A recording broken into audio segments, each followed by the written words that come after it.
Hey Parth, let me think about the Vedas.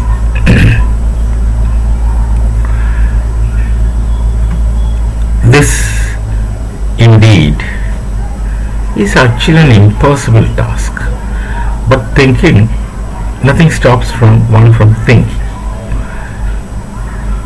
It was, if I have a friend, Professor Siddharth. He used to say that it's a realm where intellection is not possible. It's a realm where intellection is not possible. So we remain back at square one. And one of the greatest minds that Bharat had seen is one that of Sri Aurobindo, Maharshi Aurobindo. When he was teaching in MS University, Baroda, a lot of anecdotes about Sri Aurobindo in Baroda. There's an Aurobindo society, and there are lots of Aurobindites in Baroda. So Sri Aurobindo had attempted to unpack the concepts of Vedas through a book, Secret of the Vedas.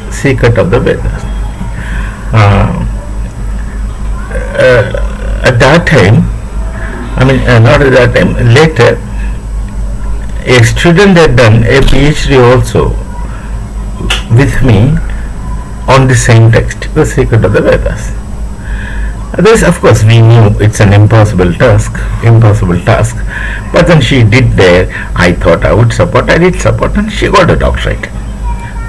Good work. But now Aurobindo himself appears to surrender in his attempts to unpack the concept of Vedas, because the nature of Vedas is such that it's continuously evolving, and that is what is the dynamism, and the dynamism is what keeps the text alive. So these are all the background. So I said all these things to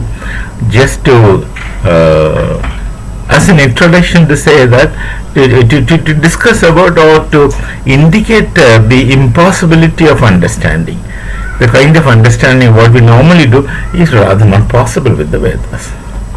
You can only take context and time bound, that is time and space and individual bound understandings of the Vedas. There is no universal interpretation ever possible. Now let's see, apart from this is the problem or difficulties with the Vedas, but apart from this, let's see what they really are. Of course, obviously, we discussed several times that they are basically and fundamentally they're knowledge texts. That's one thing. Second thing, who composes them? Who composed them? And who composed them is largely in the Suktas. The names of the Maharshis there. And what are they? This is something which one should think of. They are said to be the experiences of the Rishikas and Rishis. They are said to be the experience of the Rishikas and Rishis. What kind of experiences? Why is it called as experiential? It's called as experiential because the kind of experiences which they had at that time, we don't really know the period of Vedas, in spite of the fact that many Europeans are desperate in fixing chronologies in the past, and even now, I don't know. So the experiences means what kind of experiences? The experiences are transsensory experiences. They talk about deities.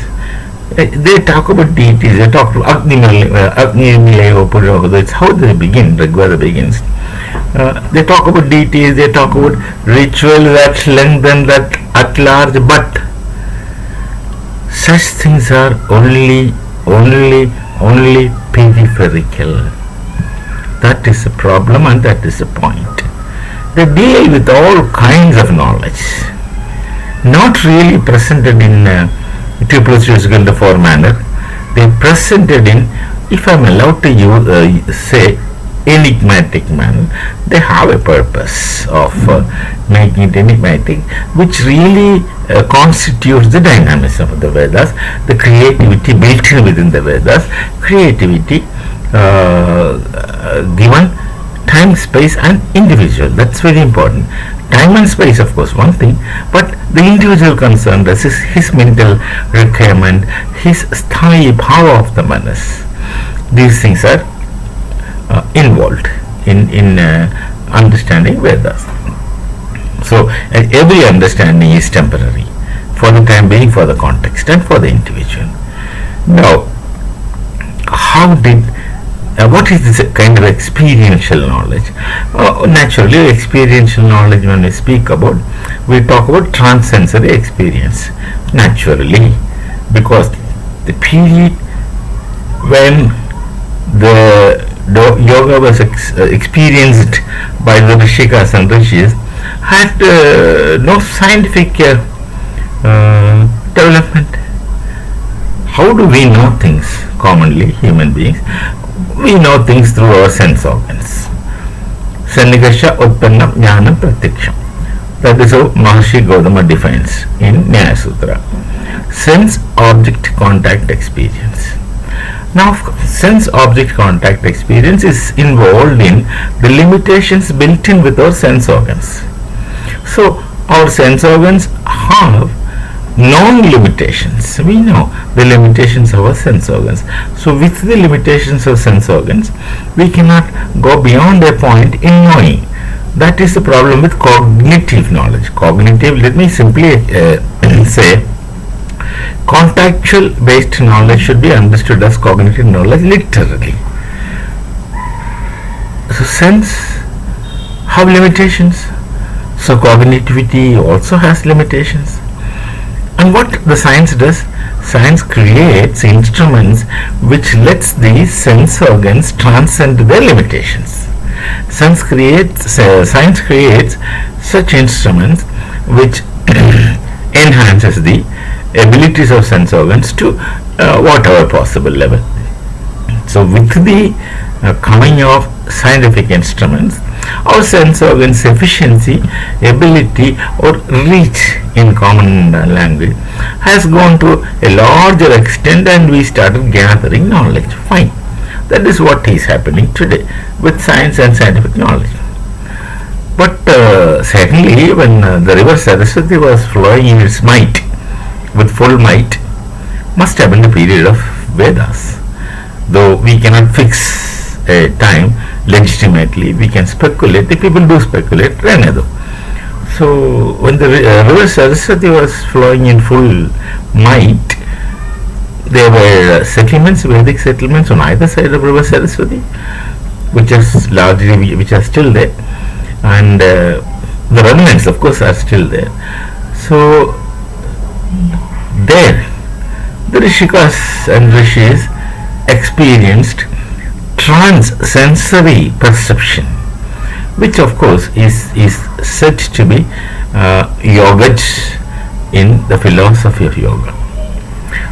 So if they have employed yogaj, or let me come straight to the point, if the method of knowing in Vedic period was yogaja, then obviously yoga or the method of yoga existed before Vedas.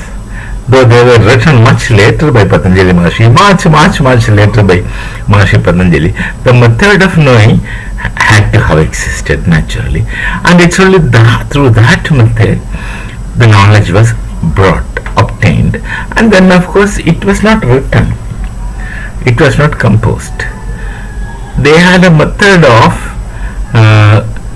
maintaining knowledge or transferring knowledge from one to another, generations to generations, through the Shruti Smriti tradition. We know about that. Most of us know about it.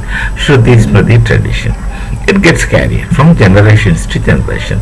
It's only much later in time Maharshi Vyasa and his team sat down to compose them in Naimisharanya. Vyasa and his team. No one in Bharatiya philosophical tradition or Darshana tradition creates anything single-handedly. by and large. So he and his team created. We say that Maharshi Vyasa wrote Vedas, fine. Fine. There's no harm in saying that. Because none of the ancestors do make any claim. And none of them wanted glory to their names. All those things are which happened much later in time. So it was there. The knowledge existed. Got composed much later in time. But many other things existed. Obviously, the method of yoga, which is a philosophy of yoga, pre-existed. Otherwise, the Vedic Rishikas and Rishis' experiential knowledge would not have been quite possible. Similarly, if you look at the Vedas, Rig, the first Veda, Sama, Yajur, they have some specialities. It is generally said that the Rig Vedi, Suktas, before that one more thing I'll tell you. What is a mantra or even Sukta? Mantra is a later expression. Sukta and mantra. There, mantra in general are compressed knowledge. Knowledge compressed into minimum words. Knowledge compressed into minimum words. And when did the ancestors of you and me created a language which best suits the requirement of compressing large quantum of knowledge into minimum words? They created a language which of course literally means refined language. Refined must have been from the existing language, including Tamil. Must have been quite possible. And that they called Sanskrit, which obviously was no one's mother tongue, though everyone used it. It's like English what I speak, you speak. It's not our mother tongue, but then we happen to use it. We happen to use it, whatever is the reason, maybe British colonialism, whatever. But it's a language that gives us reach. I'm equally comfortable in Hindi, Rashtrabhashi, no problem. But it's better to know another language. And Sanskrit, of course, did carry as a common lingua franca of Bharat, which made Shankaracharya from south to travel up to Omkareshwar to find his guru, Govinda Bhagavatpada, who was a student of Gaudapada. They had no linguistic barriers. They had no linguistic barriers because of the language of Sanskrit, which was essentially scholarly language, the language which the scholars used to use. So, yoga pre-existed. Yoga pre-existed.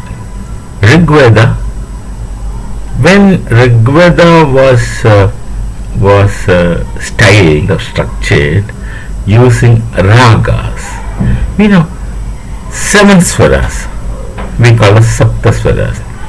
Sa, Re, Ga, Ma, we know it. 7 swaras, Sapta swaras. You find the 7 swaras in European tradition. Do, Ra, Mi, Fa, that's it. Similarly, Egam, Dvayam, Trayam, Chaturam. Mono, duo, trio, quadro, pento, pancham, there is a lot of overlapping. There is a lot of overlapping if you focus and if you try to understand. So, music based on swaras, which they have styled the Vedas and made a Samaveda out of Rigveda. It's not necessary that we have the same suttas, but another branch of Rigveda as Samaveda with the music notes fitted into it. Then, probably this is what my presumption. This is only my speculation, my presumption. See, Bharat is such a vast land, then also, now also. And we have many people having multiple mother tongues. And there is always a problem that the mother tongue has influences any language that we learn newly. So, the way Sanskrit is pronounced in entire Bharat is it varies with the context of individual mother tongue in one pranta or place. Which is Hindi, our Hindi today. That one speaks in Punjab, one speaks in Delhi, one speaks in Bihar, and in different places. And one speak in Gujarat, they're entirely different. When a Gujarati speaks Hindi, we know that he is from Kathiawad or this part or that part, we understand. So that kind of influence is there. So, section of rishis, rishikas and rishis must have thought not to pronounce the Vedas. They created mudras. Instead of pronouncing, they created mudras. So the entire Vedas, always with addition, multiplication, and addition and subtraction, all these things happens in Bharat. That is a dynamism, and that is a dynamism that keeps things alive. Where we add something, where not we take out something, but they don't get permanently lost. They remain in some other area. So the whole thing is converted into mudras, where one need not to pronounce. Through the mudras, the whole thing is translated. So instead of reciting using language, they started using mudras. So in mudras, the pronunciational difficulty, the attenuation of language will not be there, which is another refinement. Let's not pass judgments on it, whether it is right, wrong. It will be inappropriate to make judgments. Let's look at things as they are. Obviously, we are no one to pass judgments on these great rishikas and rishis. Then, subsequently, we have a Natya Shastra, much later in time, which uses originally the Yajurvedic mudra. And of course, there is a Krishna Yajurveda, Shukla Yajurveda, whatever. Let's approach the Vedas with this postulate that intellection does not go there. If we have the ability of yoga, then we can try to speak about it and understand. But always remember, Maharishi Aurobindo's attempt to write about secret of the Vedas, he did not go beyond the first mandala of Rigveda itself. He concludes saying that you should approach a guru rightly, because it's a guru who would be able to tell you how it should mean to you. That's very important. How it should mean to you at your context, at your time. Now you look at the situation of Acharyas, Vedic Acharyas. He is teaching the same sukta to 10 students. It may be the case that he had to teach 10 students the same sukta in 10 different manners, and nothing is permanent. Nothing is permanent. It remains dynamic. Nothing is written on stones. Nothing is written on stones. Nothing is hard and fast. Nothing is unchangeable. Nothing is not questionable. Nothing is beyond criticism. And this is what keeps a text alive. And this is what is the greatness of the Vedas. You should accept only when you feel like accepting. Look at the Mimamsa philosophy, which emerges as one of the Shaddarshanas, precisely saying this. So, who is more democratic? In religion, if you can use a word of in religion, who is more democratic? Who is more open? Who is more sensible? Who is more realistic? And who is not reductionistic? It's just for you to think. Let's conclude today. This will do. Namaste. Jai Bharat. Jai Shri Ram.